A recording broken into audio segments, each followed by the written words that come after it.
हरियाणा के करनाल के अंबेडकर चौक से आप ये लाइव तस्वीरें देख पा रहे हैं, जहां पर रवि दसिया समाज सेवा संघ के द्वारा यहां पर जो संविधान दिवस है वह मनाया जा रहा है। जी हाँ, हम आपको बता दें, जैसे कि आप सब जानते हैं कि 26 नवंबर को संविधान दिवस होता है, तो आज ये वहाँ मनाया जा रहा है। आप ये देख सकते हैं यहाँ पर जो अंबेडकर जी की जो प्रतिमा है, जी हाँ, उन पर जो है माला अर्पित करके जो है, और यहाँ पर आप देख सकते हैं कि सम्मानित भी किया गया। और हम आपको फिर बता दें कि यहाँ पर जो है ये संविधान दिवस मनाया जा रहा है, जिसके उपलक्ष्य में यहाँ पर जो रवि दसिया समाज सेवा संघ के जो सदस्य हैं वे भी यहाँ पर मौजूद है। तो हम उनसे भी जानकारी लेने का प्रयास जरूर करेंगे कि वे ये हर साल ही इसी प्रकार से श्रद्धांजलि देते हैं, तो वे क्या कुछ कहना चाहेंगे, तो हम उनसे भी जानने का प्रयास करेंगे। तो सर, क्या कुछ कहना चाहेंगे, आज यहाँ पर संविधान दिवस मनाया जा रहा है?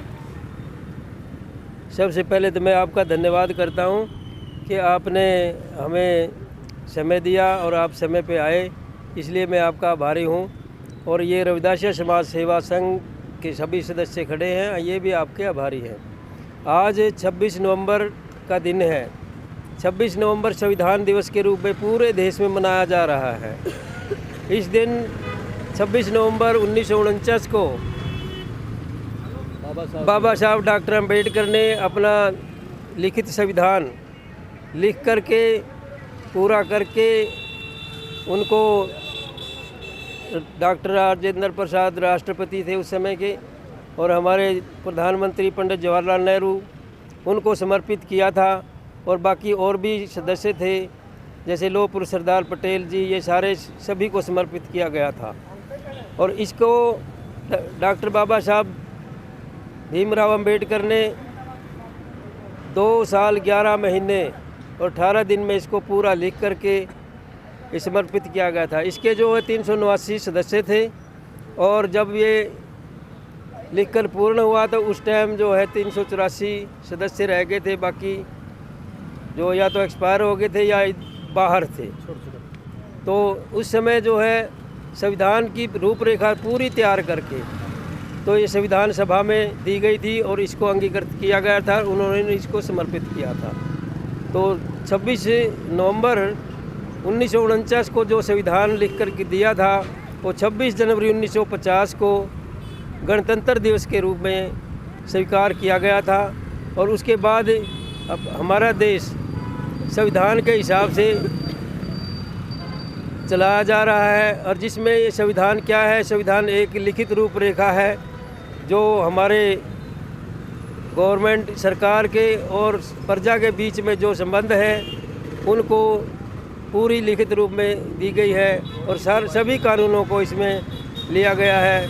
और इसके अंदर ये नहीं कि आप जो है केवल सरकार और उसके संबंध के बारे में है, इसमें सभी की, चाहे वो बच्चे से संबंध है, चाहे वो लेडीज से, लड़कियों से संबंध है, चाहे बड़े आदमियों से संबंध है, इसके अंदर सभी चीज़ों के लिए इसमें सभी का अधिकार दिया गया है संविधान में।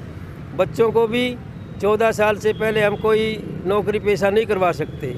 लेडीज़ को जो पहले जो बहुत निम्न स्तर की समझा जाता था, वो भी डॉक्टर अंबेडकर जी ने इसमें संविधान में लिख करके दिया है कि ये लेडीज़ पूरे अधिकार होंगे, पूरा मान सम्मान होगा, मनुष्य के बराबर इनको अधिकार दिया जाएगा, और ये इनको मिला हुआ भी है। तो ये डॉक्टर अंबेडकर जी ने संविधान के बारे में सारी बातों की चर्चा की है, और इसमें 395 अनुसूचियां हैं, और उस समय तो 22 अनुसूचियां थी। आजकल जो है इसमें 22, उस समय 25 थी, आजकल 22 अनुसूचियां उसमें रह गई। सॉरी, उस समय 22 थी, आज 25 अनुसूचियां बनी हुई हैं। तो इन्होंने हर एक चीज़ को अलग अलग से इस संविधान के बारे में बताया है। और उसमें ये भी कहा गया था भाई, अगर संविधान को लागू करने वाले सही आदमी हैं, अगर संविधान को लागू करने वाले सही हैं तो देश सही चलेगा, अदरवाइज तो ये कागज़ का टुकड़ा बन करके रह जाएगा। तो ये गवर्नमेंट पे डिपेंड करता है कि संविधान को सही रूप में लागू करते हैं या नहीं। तो अगर आजकल कई बार हम देखते हैं कि हमारी लड़कियों के बारे में जब हम देखते हैं, कई बार लड़कियां कत्ल की जाती है, मारी जाती है, सूटकेस में डाल के बाहर डाली जाती है, तो ये संविधान का सही मायने नहीं होते। और हमारी गवर्नमेंट इस बारे में थोड़ी ढीली है। मैं तो अनुरोध करूंगा भाई इसके बारे में भी कहें। बच्चे जो कई बार हम देखे दुकानों पर जाके देखते हैं 10-10 साल के बच्चे, 8-8 साल के या 12-12 साल के बच्चे नौकरी करते हैं। ये भी संविधान में उनको अधिकार दिया गया है पढ़ने का। सभी अधिकार मौलिक अधिकार दिए गए हैं, तो पढ़ने के भी अधिकार दिए गए हैं।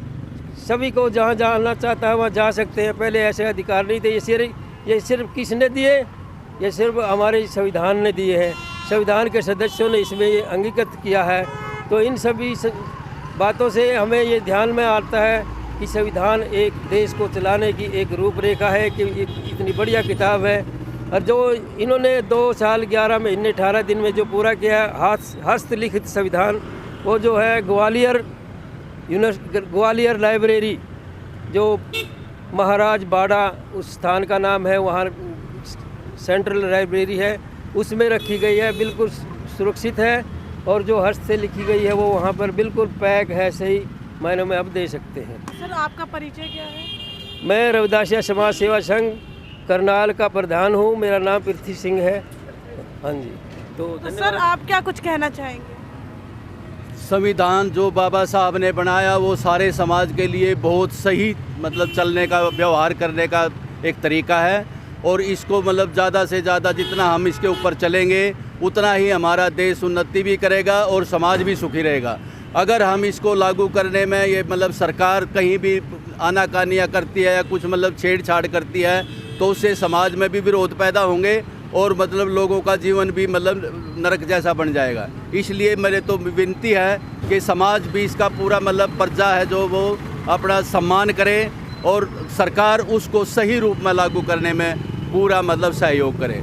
बहुत बहुत धन्यवाद आपका। तो ये हमारे साथ जुड़े हुए थे रविदासिया समाज सेवा संघ के प्रधान और सदस्य, जिन्होंने बताया कि जो हमारा संविधान है उसको लगभग लागू करना चाहिए, क्योंकि आज के समय में भी देखने को मिलता है कि बच्चे, छोटे छोटे बच्चे दुकानों पे काम कर रहे होते हैं 10 से 12 साल के, लेकिन संविधान में लिखित तौर पे कहा गया है कि 14 साल के बच्चे ही, 14 साल के बड़े होने के बाद ही जो बच्चे हैं वह काम कर सकते हैं। तो ऐसी बहुत सी बातें हैं जो कि संविधान में लिखी गई है और उसे प्रत्येक मनुष्य को जो है लागू करनी चाहिए। और हम आपको एक बार फिर बता दें कि आज जो ये 26 नवंबर संविधान दिवस के रूप में मनाया जा रहा है, इस दिन जो है यह संविधान लिखा गया था। जी हाँ, 26 नवंबर 1949 को यह संविधान लिखा गया था और उसके बाद ये 26 जनवरी 1950 को लागू कर दिया गया था। जी हाँ, उसके बाद ये लागू कर दिया गया था, जिससे कि ये हर मनुष्य तक पहुंचा, हर समाज में मतलब पहुंचा, पूरे उसमें पहुंचा। तो जो भी लोग इस वीडियो को, इस खबर को देख रहे हैं, साथ के साथ शेयर भी अवश्य कीजिएगा। मैं हूँ मानसी, अपने शो की इंद्रजीत वर्मा के साथ हरियाणा के करनाल से आप सभी के साथ लाइव। धन्यवाद।